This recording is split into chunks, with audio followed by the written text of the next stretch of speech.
Hello all, welcome to our channel. అందరూ ఎలా ఉన్నారు? అందరూ బాగుండాలని మనస్ఫూర్తిగా కోరుకుంటున్నాను. ఇవాళ చూపించబోయే రెసిపీ వచ్చేసి నేతి పొప్పట్లు ఇంట్లోనే ఈజీగా ఎలా ప్రిపేర్ చేసుకోవాలని నేను మీకు ఇప్పుడు చూపిస్తున్నాను. ముందుగా ఒక బౌల్ తీసుకొని అందులో 1 కప్పు శనగపప్పు తీసుకోవాలి. ఈ శనగపప్పుని శుభ్రంగా వాష్ చేసుకోవాలి 2 to 3 టైమ్స్. ఇందులో వాటర్ 2 కప్స్ ఆర్ 3 కప్స్ వేసుకొని ఒక 1 అవర్ లేకపోతే హాఫ్ అన్ అవర్ నానబెట్టుకోవాలి.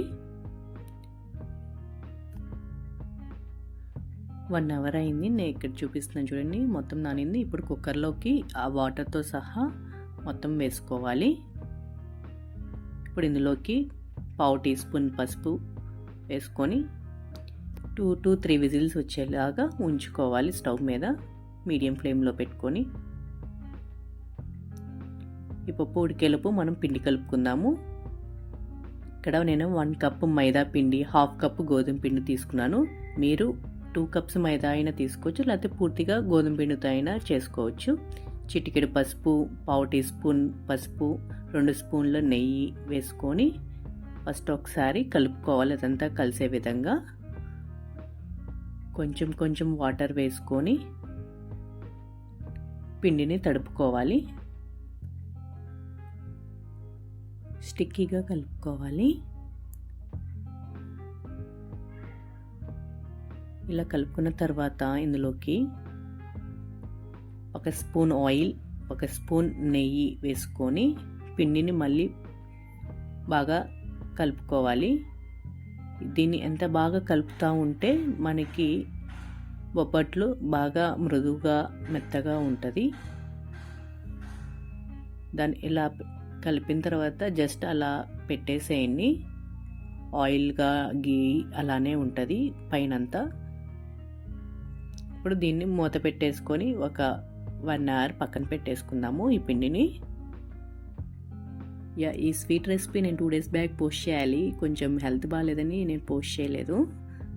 ఇప్పుడు మనకి పప్పు ఉడికే ఉంటుంది, శనగపప్పు. దాన్ని చూద్దాము. శనగపప్పు ఉడికిపోయింది. ఇప్పుడు ఈ వాటర్ని అంతా డ్రైన్ చేసుకోవాలి, వడకట్టుకోవాలి. వాటర్ అసలు ఉండకూడదు.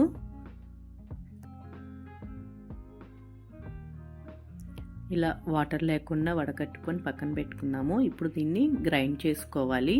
ఈ వాటర్తో, అందులో వడకట్టిన వాటర్ ఉంటాయి కదా, ఆ వాటర్తో మనం చారు అలా పెట్టుకోవచ్చు. చాలా బాగుంటుంది టేస్ట్ కూడా. మిక్సీలో వేసుకొని మెత్తగా గ్రైండ్ చేసుకుందాము. ఇలా మెత్తగా, కొంచెం కచ్చా పచ్చాగా ఉన్నా మనం బెల్లం వేసి అప్పుడు మళ్ళీ ఉడకబెడతాం కదా, ఇప్పుడు మెత్తగా అయిపోతుంది. ఇప్పుడు ఒక కడాయి తీసుకొని 1 కప్పు బెల్లం వేసుకోవాలి. మెత్తటి బెల్లమే వేసుకోవాలి. బెల్లం కరగటానికి ఒక 2 స్పూన్స్ వాటర్ వేసుకొని లో ఫ్లేమ్లో పెట్టుకొని బెల్లం కరిగేంత బట్టికి కలుపుతూ ఉండాలి. బెల్లం కరిగింది కదా, ఇప్పుడు మనం గ్రైండ్ చేసుకున్న శనగపప్పుని ఇందులో వేసుకుందాము. ఈ బొబ్బట్లు ఎవరైనా చేసుకోవచ్చండి. చాలా టేస్టీగా, మీకు బయట స్వీట్ షాపుల లాగానే వస్తుంది. ఇలా శనగపప్పు వేసిన తర్వాత కొంచెం యాలకుల పొడి వేసుకోవాలి. ఈ పిండి బెల్లం మొత్తం కలిసే విధంగా బాగా కలుపుకోవాలి. కొంచెం జారైద్ది మొత్తం కలుపుకున్న తర్వాత. అప్పుడు టెన్షన్ ఏం తీసుకోకండి.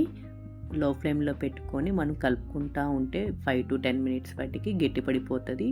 మనకి ఉండొచ్చే విధంగా ఇది గట్టి పడుతుంది. అప్పటి వరకు కలుపుకుంటూ ఉండాలి. ఇలా కలుపుతున్నప్పుడే ఒక 2 స్పూన్స్ నెయ్యి వేసుకుంటే మనకి టేస్ట్ ఇంకా ఎన్హాన్స్ అవుతుంది, చాలా బాగుంటుంది.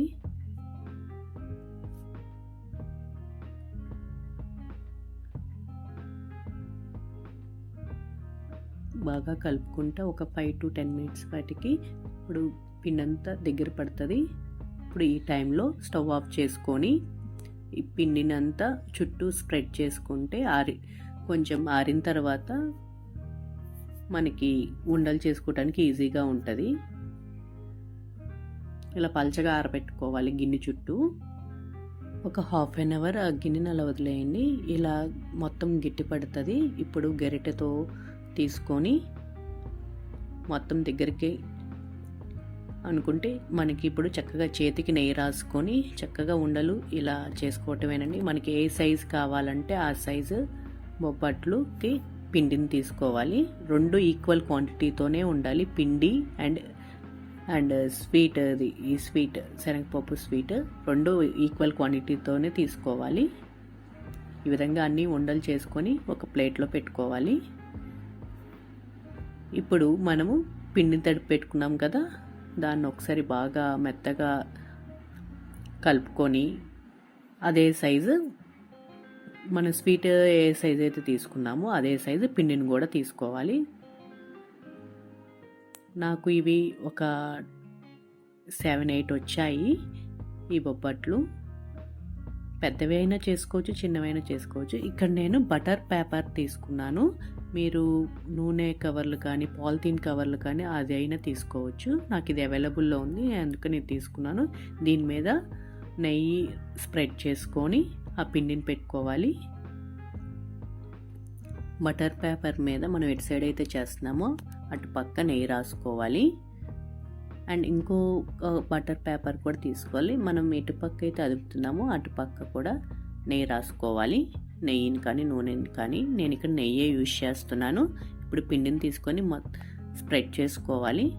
అలా స్ప్రెడ్ చేసుకున్న తర్వాత మనం స్వీట్ లడ్డు చేసాం కదా, ఆ లడ్డూని ఇందులో పెట్టాలి. ఇందులో పెట్టి క్లోజ్ చేసుకోవాలి. ఈ విధంగా పిండి బయటకు రాకుండా, ఇలా స్వీట్ లడ్డు బయటకు రాకుండా మనం పిండితో ఇలా కవర్ చేసుకోవాలి. ఈ విధంగా మొత్తం కవర్ చేసుకున్న తర్వాత పైన కొంచెం నెయ్యిని అదిమి కొంచెం ఇప్పుడు ఆ బటర్ పేపర్కి కూడా నెయ్యి రాసుకోవాలి లోపల. ఇప్పుడు మనం చేత్తో ఇలా స్ప్రెడ్ చేసుకోవాలి రౌండ్గా. మీకు ఇలా రావట్లేదు అంటే చేత్తో చపాతీ కర్రతో అయినా చేసుకోవచ్చు, దాంతో కూడా వస్తుంది, ఈజీగా చేసుకోవచ్చు అండి. ఈ విధంగా పల్చగా అనుకొని పక్కన పెట్టుకుందాము. ఇప్పుడు ఒక పెనం తీసుకొని దాని మీద 1 స్పూన్ నెయ్యి వేసుకోవాలి. పెనం కాలిన తర్వాత బటర్ పేపర్తో సహా దాని మీద వేసుకోవాలి. అలా స్లోగా బటర్ పేపర్ని రిమూవ్ చేసుకోవాలి. ఈజీగా వచ్చేస్తుందండి బటర్ పేపర్. ఇప్పుడు దాని మీద నెయ్యి వేసుకొని కాల్చుకోవటమే. ఇప్పుడు అటువైపు ఇటువైపు 2 కాల్చుకోవాలి. చపాతీ లాగానే కాల్చుకోవాలి, అంతేనండి. రెడీ అయిపోయింది బొబ్బట్లు. మీరు కూడా ట్రై చేసి ఈ విధంగానే అన్ని బొబ్బట్లు ఇలానే చేసుకోవాలి. ఎంతో మెత్తగా, ఈవినింగ్ నెక్స్ట్ డే వాటికి కూడా చాలా మెత్తగా ఉంటాయి. మీరు కూడా ట్రై చేసి ఎలా వచ్చిందో నాకు కింద కామెంట్ సెక్షన్లో షేర్ చేసుకోండి. నా వీడియో కనుక మీకు నచ్చినట్టయితే లైక్ చేయండి, షేర్ చేయండి అండ్ సబ్స్క్రైబ్ చేయండి. Thanks for watching. See you the next video.